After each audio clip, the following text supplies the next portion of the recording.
Good Sunday morning. I'm First Alert Meteorologist Chrissy Kohler. We've got that round of some showers and some gusty winds that came through this morning, but we've still got more on the way as we head through the rest of the day.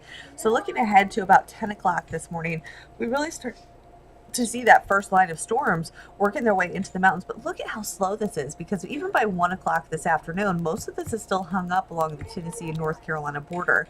As we get closer to about 3 o'clock, making some better progress into those western mountains down around the Asheville area, and then by about 4 or 5 o'clock, it starts to spread across the upstate, now moving through places like Greenville, out into Westminster, and into Toccoa, Georgia. Anderson, Greenville, Spartanburg getting hit with a round of storms between about 5 and 9 o'clock. And then it's out into the eastern parts of our area, up around Union, down towards Greenwood, and then it starts to continues to move on to the east.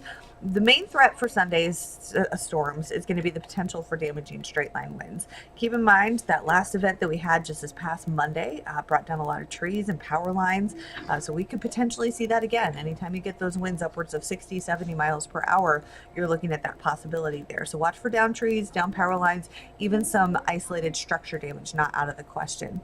Now, we can't rule out an isolated tornado. It's not a terribly high threat, but it's also not completely zero. So that's something we'll be watching for. And then heavy rain is also a possibility that could lead to some minor localized flooding, but that shouldn't be a big widespread issue. 10 o'clock tonight, we're going to see those storms continuing to push out to the east, but widespread rain continues overnight tonight for all of us. Waking up to that rain, especially across the upstate, widespread at 5 o'clock on Monday morning, starting to taper off into the mountains. And really in the mountains after about 9 o'clock, you're done with the rain for the day. We're going to keep those rain chances, though, going across the upstate as this front slowly moves off to the east. Scattered showers continue through 4 or 5 o'clock, and then finally clear out of the area by about 9 o'clock on Monday night.